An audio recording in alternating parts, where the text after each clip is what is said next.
नमस्कार, मी वालसा खालसा या गावचा एक तरुण आणि या वालसा खालसा गावची जी सध्याची परिस्थिती आहे ती परिस्थिती 2 मिनिटात सांगण्याचा प्रयत्न करणार आहे।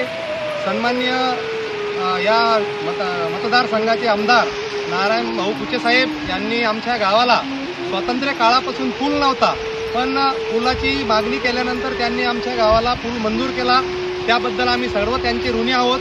पण या नैसर्गिक वातावरणामुळे या पुलाचं काम होऊ शकलं नाही। आपण बघू शकता इथं पुलाचं काम झालं होतं, पण हा पूर्ण पूल आता काम हे पूर्ण पाण्याखाली गेलेलं आहे आणि या गावात जाण्या येण्यासाठी जो दळणवळणाचा रस्ता होता तो आता पूर्ण या ठिकाणी वाहून गेलेला आहे। तुम्ही बघू शकता आता या पाण्यातून जाण्याचा आणि येण्याचा आम्हाला हाच एक रस्ता आहे।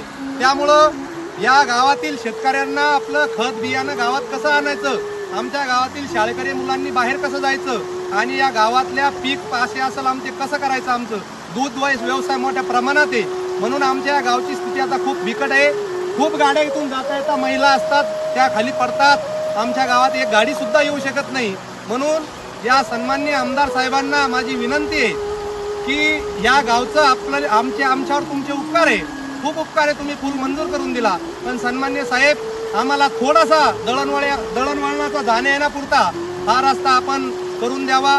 इथं या ठिकाणी जर आपण बघू शकतो या ठिकाणी फक्त 2-3 बांबू जर टाकले आणि मुरुम टाकला तर या ठिकाणी आम्हाला जाण्या येण्यासाठी पर्यायी रस्ता होऊ शकतो। पण सध्याची परिस्थिती अशी आहे की आम्हाला जाता येत नाही, कुठंच आम्हाला दवाखान्यात पेशंट येता येत नाही। म्हणून परत एकदा सन्माननीय आमदार साहेबांना विनंती आहे त्यांनी आमची व्यथा समजून या गावासाठी दळणवळणासाठी थोडासा रस्ता करून द्यावा। धन्यवाद।